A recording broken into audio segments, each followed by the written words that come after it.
আসসালামু আলাইকুম। ওয়ালাইকুম আসসালাম রহমতুল্লাহ। ভাই ভালো আছেন? জি আছি আলহামদুলিল্লাহ। আচ্ছা আচ্ছা, ভাইজানের নাম কি? আমার নাম মোহাম্মদ জাহিদুল ইসলাম। মোহাম্মদ জাহিদুল ইসলাম ভাই। জি আচ্ছা ভাইয়া, কোন জায়গা থেকে আসছেন আপনি?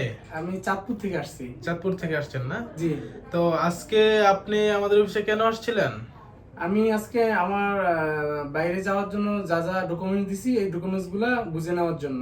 আচ্ছা আচ্ছা, যে সব ডকুমেন্টস দরকার সেসব ডকুমেন্টস বুঝে নেওয়ার জন্য আসছিলেন, তাই তো? জি আপনি কোন দেশে যাইতেছেন? আমি সৌদি আরব যাচ্ছি। সৌদি আরব যাইতেছেন না? জি আপনি কতদিন আগে আমাদের এখানে বই জমা দিয়েছিলেন? এই 1 থেকে 1.5 মাস আগে।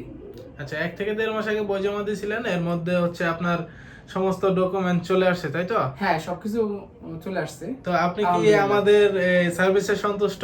হ্যাঁ জি আপনার সার্ভিসে আমি সন্তুষ্ট। জি আচ্ছা আচ্ছা, তো আপনার ফ্লাইট কয় তারিখে? আমার 10 তারিখে ফ্লাইট। 10 তারিখে আপনার জি ফ্লাইট। তো আপনি সমস্ত কাগজপত্র বুঝে পাইছেন? জি আলহামদুলিল্লাহ। আচ্ছা আচ্ছা, ঠিক আছে ভাই, তো আপনি সৌদি আরব গিয়ে ভালো থাকেন, সুস্থ থাকেন। জি আমাদের গাজী ওভারসিজের পক্ষ থেকে আপনার জন্য শুভকামনা। জি আপনাদের জন্য শুভকামনা রইল। আসসালামু আলাইকুম। ওয়ালাইকুম আসসালাম।